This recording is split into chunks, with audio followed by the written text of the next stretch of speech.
Final Nelson here. Welcome to A Father's Note, promoting fathers through building men. We are going to bring on our guest, Mr. Elite Warner.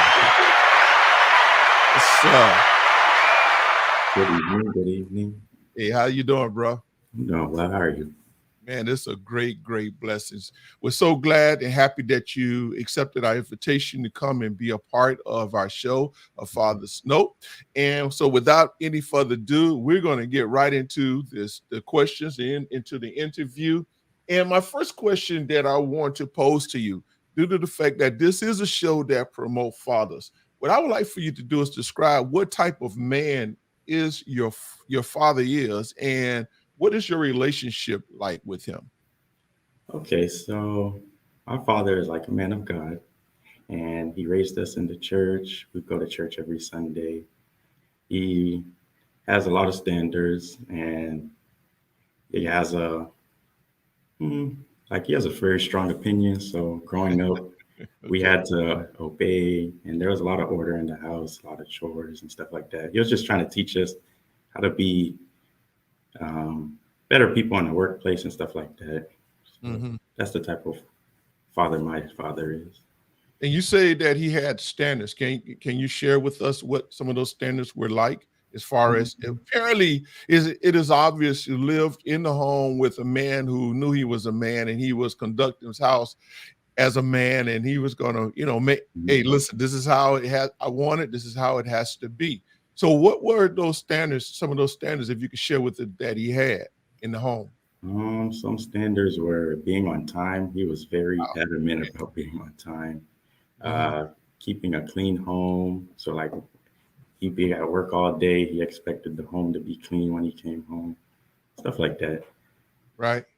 Okay. Any other standards? So I remember growing up. Huh?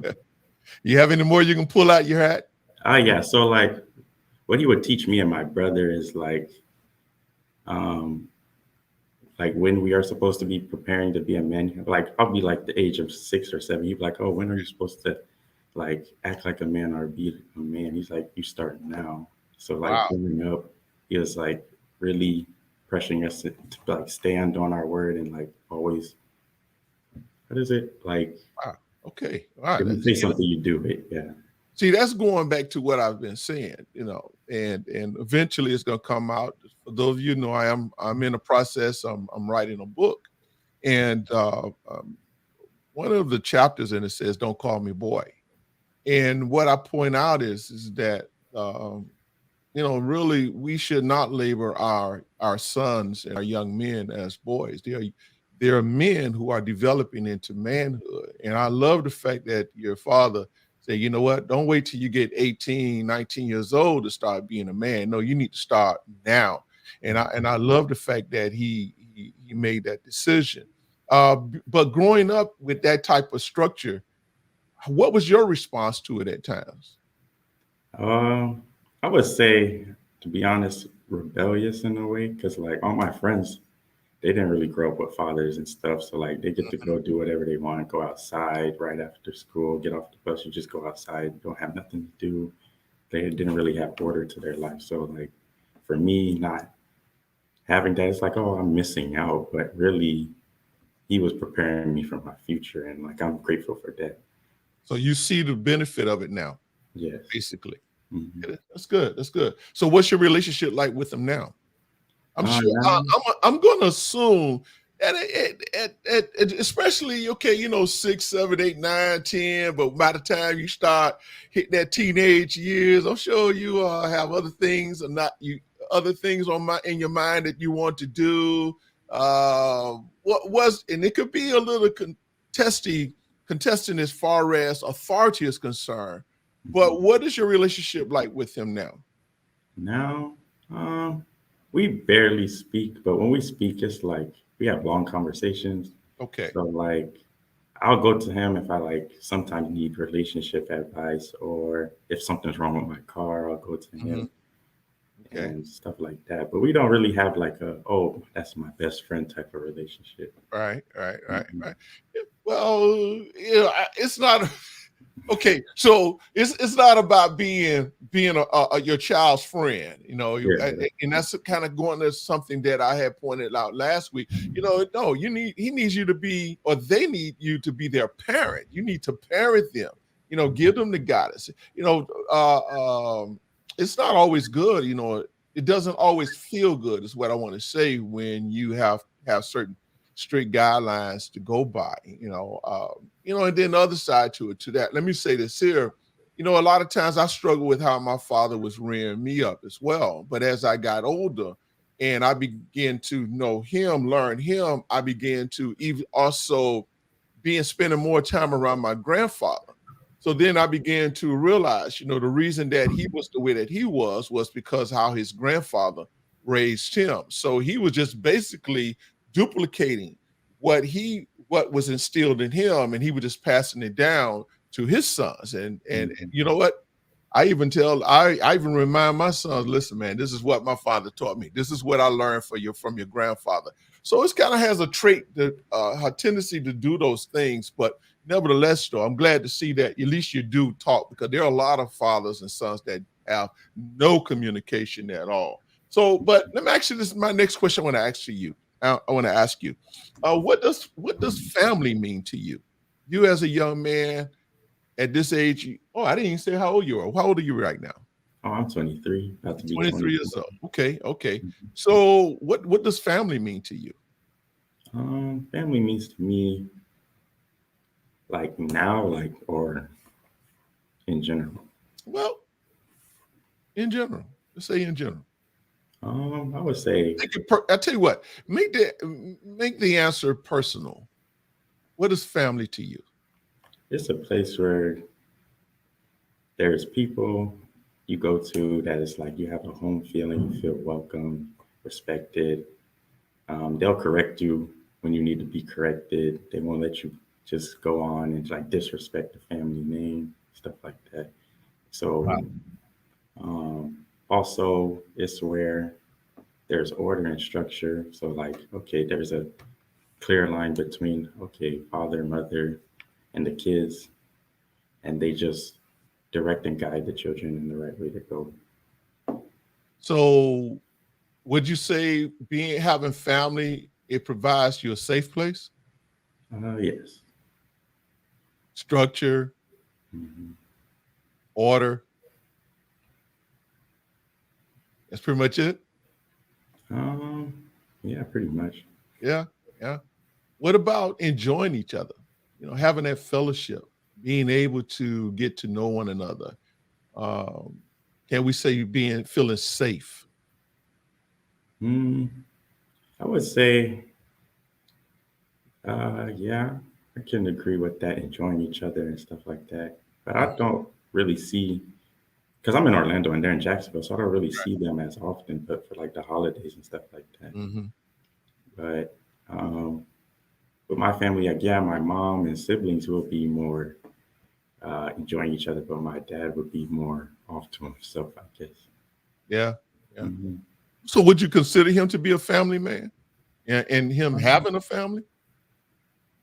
I would say, yeah, but not in like the immediate family for like his Mhm. cousins and stuff like that, because he's from Jamaica, so he's Okay. like technically taking care of them and us at the same time. Right, right, right, right. But Hmm. family is important to you though, Yes. and you love being around family. Yeah. All right, awesome, awesome, awesome. So I had asked you a question, Mhm. and the question I asked you was, "What was your greatest challenge so far in life?" And you responded was you thought a little while, you thought a little bit, and then you responded.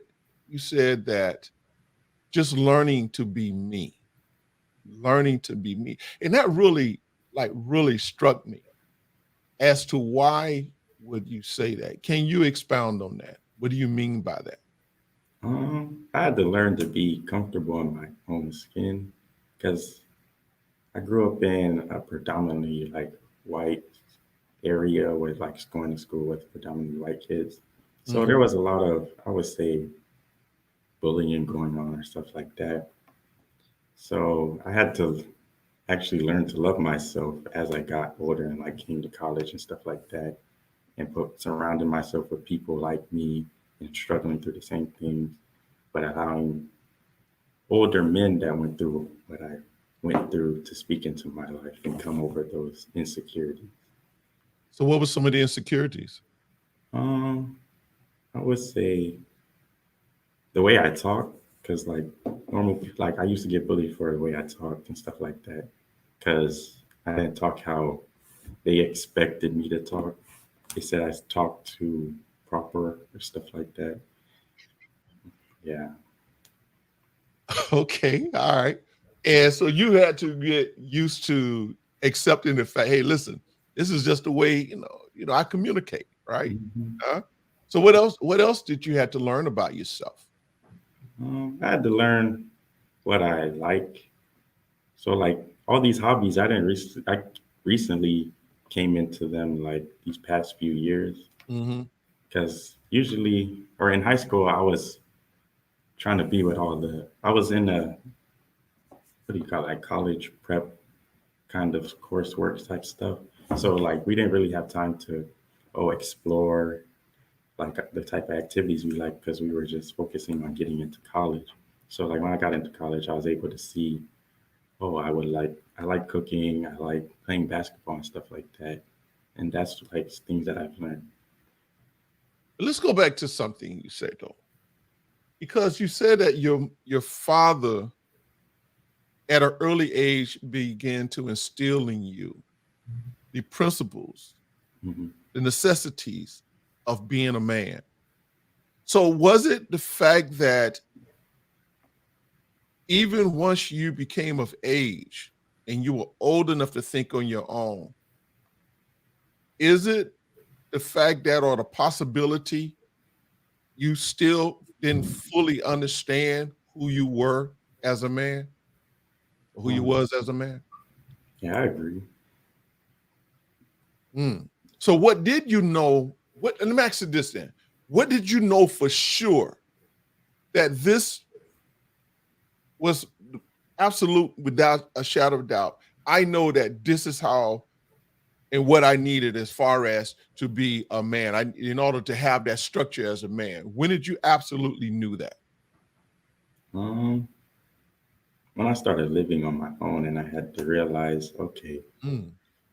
I can't rely on somebody else to feed me, can't rely on somebody else to clean up, can't rely on myself to make sure at work on time and that I'm making enough money to support myself.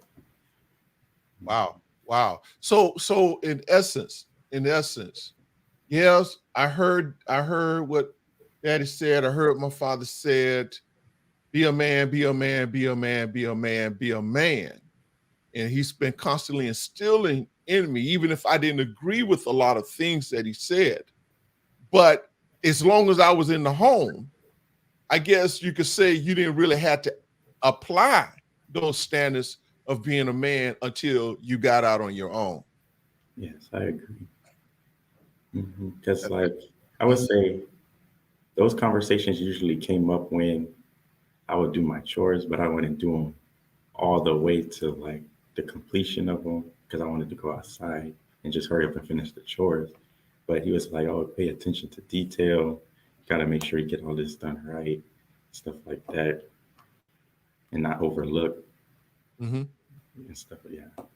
So would you say that now, though, you're beginning to see the importance of what he had been striving to instill in you as a young man?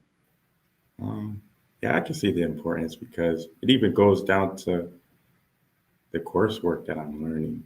You have to, so I'm in psychology. I'm going to be working with people, so I have to observe them and I have to literally pay attention to details in order to help that person with, like, say, their disorders or mental issues. You have a brother, Christopher. Yeah. What's the age difference between you two? Um, about a year and a half. You have conversations with him about have you two discuss your upbringing and hey, this is how dad is, this is what fathers want, blah blah blah. What has that conversation been like? Does he feel the same as you? Um, yeah, he does feel the same way, but with him, and I agree with him some on an extent. We do believe he was a little hard on us, so it's like he's the type to like stay away and like keep his distance. He doesn't really go home often. Your brother. Yeah. I'm gonna respond to that because, excuse me, to tell you the truth, Malik, I can honestly relate to what you're saying because my father, he was very stern as well.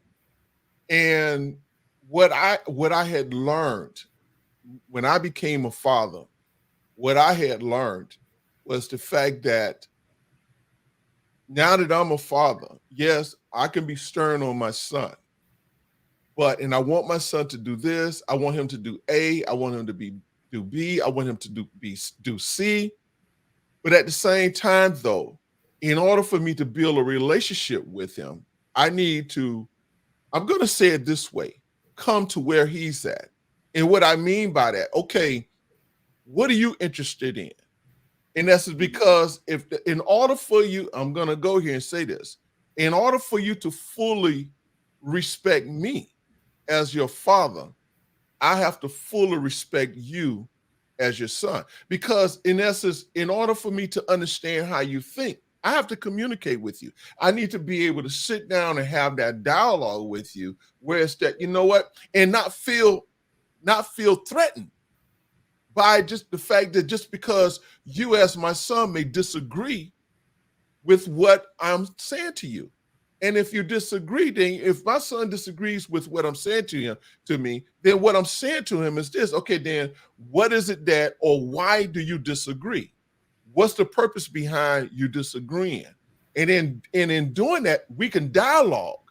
Because guess what? Even as a son, I mean, even as a father myself, you know what? He's still an individual. I have three sons. They are still individuals, regardless. And of course, they're going to think differently. But it's my responsibility to, again, give them that freedom where they can express themselves. And maybe that might have a lot to do with you because as long as you were in your father's home, and this is no disrespect to him, because at the end of the day, guess what? He was there. He was there and he did his responsibilities. And I commend him for that. So, Mr. Tate, I commend you for you being in Malik's life, and not only Malik's life, in your son's life, period.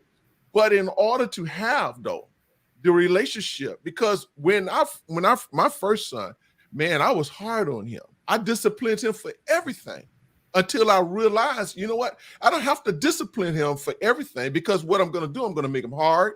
He's going to rebel. Okay, and then we're not going to be able to communicate, have any dialogue, anything, because every time I come around, he's going to shut down. And it's a possibility that's why, or may have been, I'm not saying, you can correct me if I'm wrong, that when you got on your own, it was hard for you to communicate, because guess what?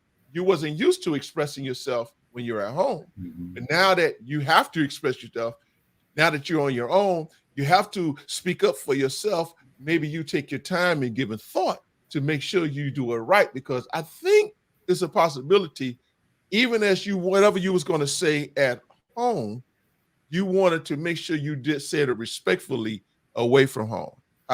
What's your thoughts on that? I completely agree. Like, I would say for me, like I'm the oldest, so yeah, I was the one that was all the responsibility was on me. All the chores needed to be done when he got home. If it wasn't, it was my head that was on the block. So like, yeah, I could see even now in my life when conflict arises, I do shut down because it's like I just be in my head and I just got all these thoughts, but I don't know. Sometimes I don't know how to express it in a way. So I have to go take time to myself before I say something instead of saying it out of like malicious intent.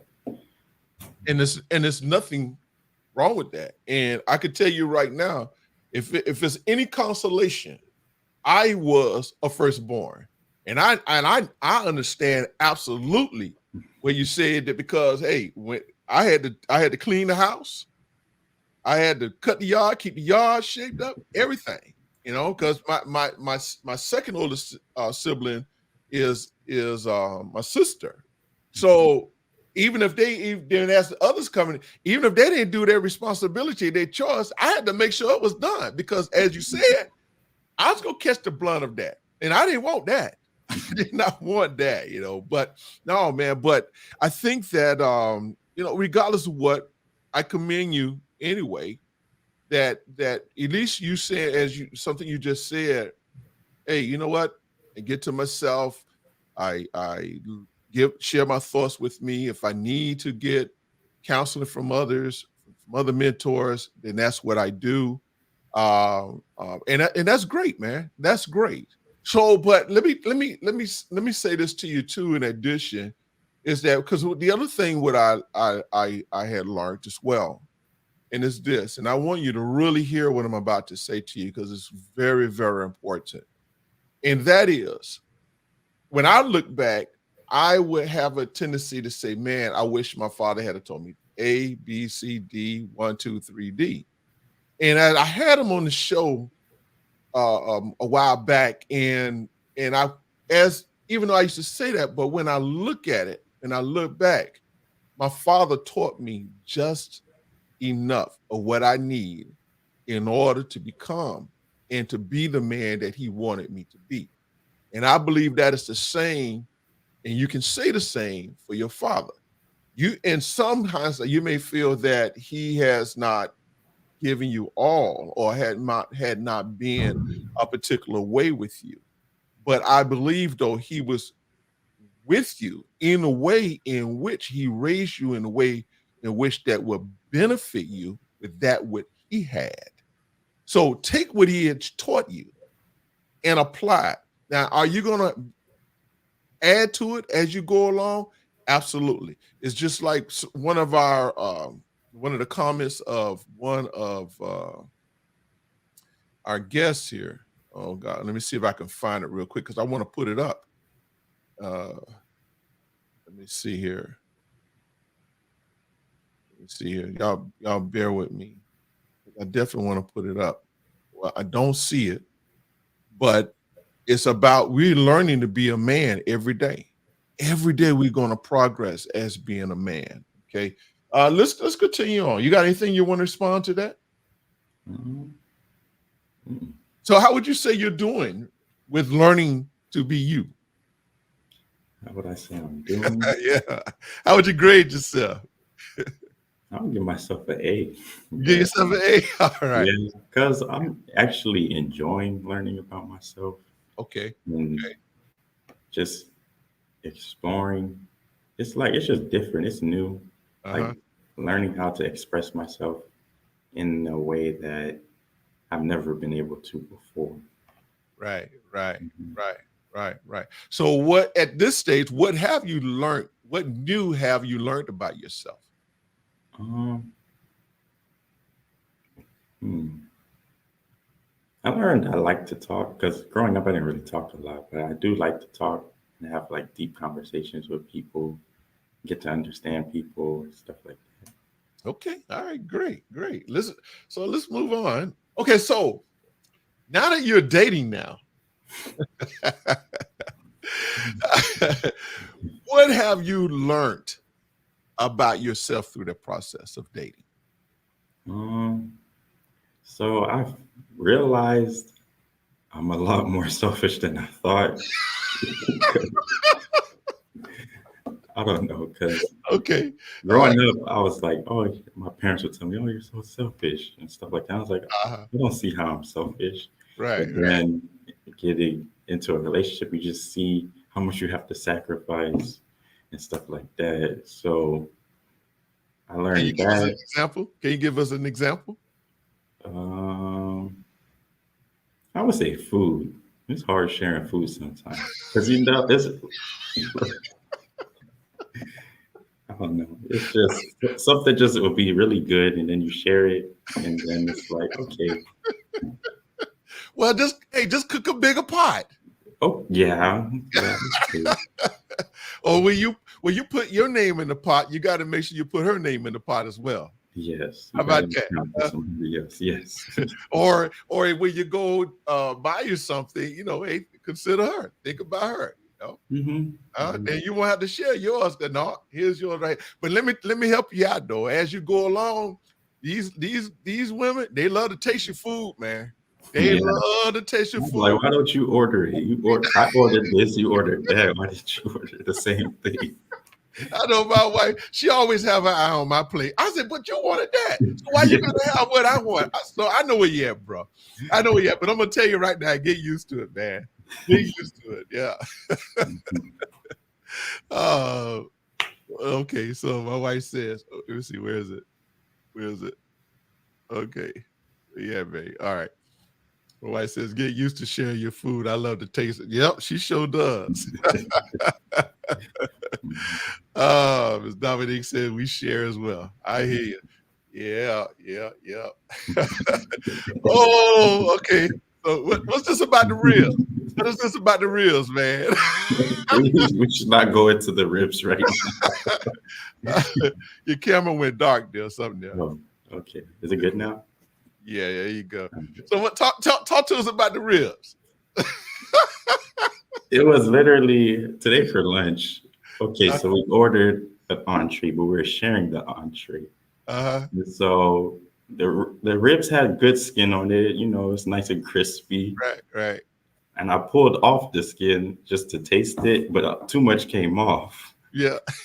And so when it was time to leave, I was like trying to take all the rest of the ribs, but she wasn't having it because we were supposed to share it. And yeah. Okay. All right. All right. So you learned that you've learned that you was more selfish. Okay. Anything else you learned about yourself? I would say that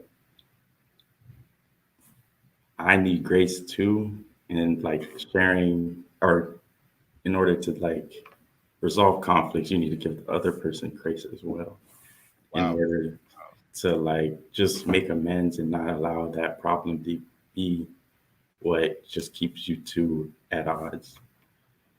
That's good. That's a good word, man. That's a good word. Sometimes you're right. Sometimes you just have to do what you have to do for the sake of peace, man. For the sake of peace. Explain what type of young lady would you say you're is this going to be future? Because I don't want to be having this conversation now if it ain't going to be consistent. But Yes, if it's not going to be solid, we're not going to have this it's conversation. solid. It's solid. It's solid. Yeah, it's solid. So y'all looking forward to the future then? Yes. Okay, whatever the future is, you're looking forward to the future, huh? Yeah. Okay, so explain to her what type of young lady is she, and in what way has she been helpful to you as a young man? She's very outgoing and outspoken. And when we first met, I wasn't like that at all. So it's Mhm. like she drawed that out of me and allowed me to see, oh, okay, don't let say like um if I have something to say, speak up and not just let people just talk over you and stuff like that. Oh, Yeah. oh, so it is. So she's the more outspoken one, and you the more laid back one. Yeah. Huh? Hmm. See, that's what we call the opposite attract. That works. Hmm. Somebody got to know how to hold their peace while the other one just do what they got to do. But she taught you that. That's great, man. That is great. What else has she been influential in your relationship and helping you as a young man? Um, well, I realized that I could be very judgmental at times Okay. and not look at the intent of people's heart. I just look at their actions and make uh just what would I say? Just make up in my mind what that person is about just based off of their actions when it could also just be a heart thing. Okay. All right. So could that be have something to do as far as the judgmental part with your upbringing? Most definitely, most definitely, because my father is very opinionated and Mhm. he responds in that way.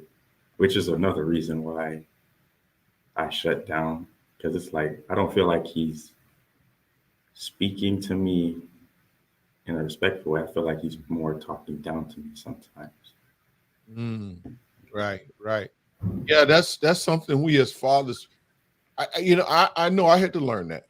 I had to learn that, and one of the things that would always tell my sons, listen, we do not have to get into the debate about who's the father and who's the son. Nature has already established that. It's been established in eternity, and there's nothing that can change that. Whether or not I die today or tomorrow, it's not going to change the fact that I'm their father and they're my son. Nevertheless, in the meantime, though, okay, listen, this is my whole point, because I don't want to sound like I'm rambling. If I want them to be respectful men, then they need to learn what being respected as a man from me.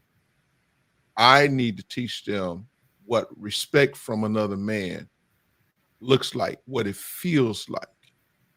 And yes, we can be very authoritative. Yes, we can take that step. You know what? Boy, listen to me. Shut your mouth, that kind of stuff.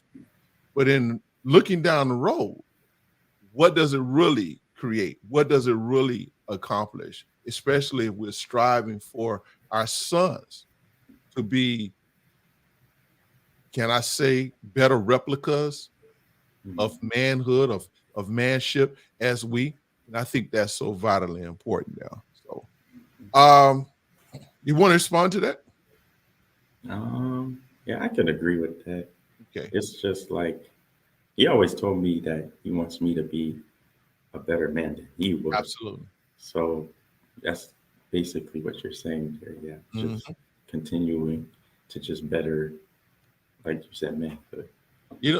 See, I was once a son, I still am at one, but I was once a son living with my parents. And it took me a long time to realize that my father, it was never that he was trying to keep me down or anything of that. Just as you said, what it was that he did not want me to travel and have a lot of those experiences that he had as a young man. And if he can help me and assist me in avoiding them, that's what he was striving to do. Nevertheless, our nature is we're gonna rebel, we're gonna push back, this and that there. But nevertheless, let's move on to the next question. Uh, where do you see yourself in the next 5 to 10 years? I see myself married, owning my first home, out of college debt, and probably starting a family. Oh, there you go, that family again, Yeah. huh? All right, Mhm. all right. Uh, what are you looking for? How many children you expect to have? Not you though, but your Oh, future wife. I'll say three. At least three. Oh, okay. Yeah. All right. All right. So I like the fact you said that you want to own a home. You want to be married, of course, first, own a home and have raised a family. Any other aspirations you see with yourself, have for yourself later down the line, I see future? myself giving back to the community where I'm in a position to help and mentor younger men Oh, that's in good. like less developed areas, I would say. Right. Right. Mhm. That's good. That's good. So what words of influence though at this stage would you like to share with other young men such as yourself? I would say first to have a relationship with God, because after that, everything else comes in order.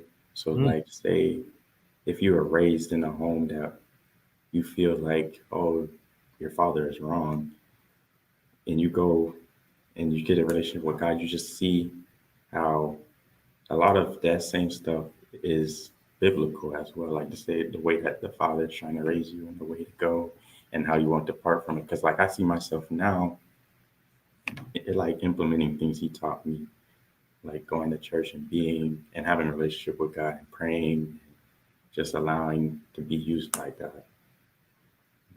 you know what? Tell you the truth, Malik, if it wasn't God's intent, you would never have had the father you have right now. But he knew what you needed. That's why you have the father that you have right now. And I love the fact that you said, see God. So your words to young men, other young men such as yourself, whatever you do, the first thing you need to do is see God. And in you seeking God, all the other things that you desire to have, they will fall into place. Mhm. And that sum it up. That sums it up because I believe that wholeheartedly because um, coming into college and you don't have a relationship with God and you're not in church and you're not serving, you just allow yourself to fall into anything. Wow. Wow. Uh okay. Where is it at? Where is it at? Because you just reminded me of something. One of the brothers on here, he had that's watching, Mr. Gary. He has been a guest on the show as well. Oh my God, where? Oh yeah, here it is.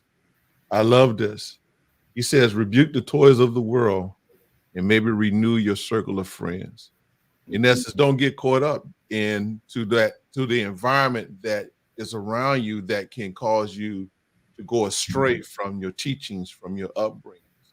But when you don't have, you're no longer under the covering of your parents' home. So in the extended covering of that, when you're away from home, is God. Mhm. Pretty much what you're saying. Yeah, I believe that because when I left home, I was like, okay, I know I need to go to church, but the friends I was around were not the type of friends that are going to propel you into your future. It's the type of friends that are going to destroy you, bring you down, and not keep edifying you and speaking good things into you. It's like you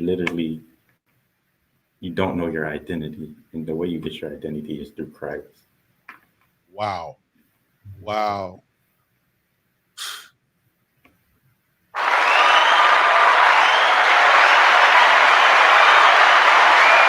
Yeah, man. Man, that was a good word right there. That was a good word right there. Any other final sayings you would like to have? You know what? I want to go back though a little bit. Let me ask a Okay. question. How did you and Miss Noella meet? Share that with We, us, and we're gonna get off of here. How did you okay. all meet, man? We met through our campus ministry. Okay, So, okay, like, and it was unexpected. Like, I don't know. We didn't really talk, but we knew of each other. We didn't right, talk. right. Yeah. But we had a lot of similar mutual friends and stuff like that. So how long the relationship has been now? Um, almost 2 years now, 2 years in Okay, December. okay, okay. Mhm. So but y'all have a plan going forward though. Yes. All right, all right. Hey, bro. Listen, you got any other final sayings? Because I certainly want to thank you, man. Appreciate you coming on here. Uh, hey, great. I commend you on your endeavor. I commend you as you go forth your walk. And again, listen, world. Here is another young man, and for the sake of some of you, there's another black young man, or shall I say, young man who happens to be black that is not out there game banging, thugging, school dropout, drugs on drugs, and doing all the things, the immoral things that we see a lot of our youth in life. And just as my last week's guest, there were two brothers, young men. Even in the midst of their flaws, they were committed about God. And here is another. So I want you all to understand, it's so important to understand. Listen, we got hope out here. We have some young men that are striving to do it right. And I want to encourage all of our older men, listen, whatever you do, speak into another young man's life. Don't shun away from them. Encourage them. Help lift them up. Be an ear. Provide that little be that. I like to refer to wisdom as the GPS of life. That's what wisdom is. The GPS of life. And if you see a young man that's lost, hey, give him that wisdom, which is the GPS of life that will lead him in the right direction that he needs to go. So, but without that, hey, without any other thing to say, hey, brother Warner, man, thank you so much. And we're definitely going to I'm going to see about having a round table with all my young men that have been on the show. See if I can get a couple of y'all together and we just have a conversation. I'm going to see if I can put that together real soon. But thank you so much. And to all the audience, man, excuse me, I love you all. I appreciate you all. Blasco's, the Fields, the Youngers, the Garys, the Dumavilles. Thank all of you for your tuning in and for your participating. Thank you for your comments and your likes and your hearts. If you're watching on YouTube, please like, share this. If you love what we're doing, we could certainly, again, as always, appreciate your support. To the Gibbons, man, I love you. I love all of you so much. And without any further ado, hey, don't forget, hey, get these shirts, support these shirts. You know what I'm going to do for you, bro? Oh, I already said, did I send you a shirt? Yeah, I got one. I don't have a white one, though. You should have had it on tonight, bro. Should have had it on tonight. It's dirty. I was wearing it. Oh, okay. Yeah. Well, send me a picture when you have it on again, okay? Okay, I will. You have it on again. Hey, we're going to say good night to all of you. We'll see you next week, and thank you again. Hey, a Father's Note, where we promote fathers through building who? Men. God bless you. Lionel Nelson here, and welcome to A Father's Note, promoting fathers through building men. It's so important that we always stand up for our fathers. We want you to know we're with you. We're standing behind you 110%.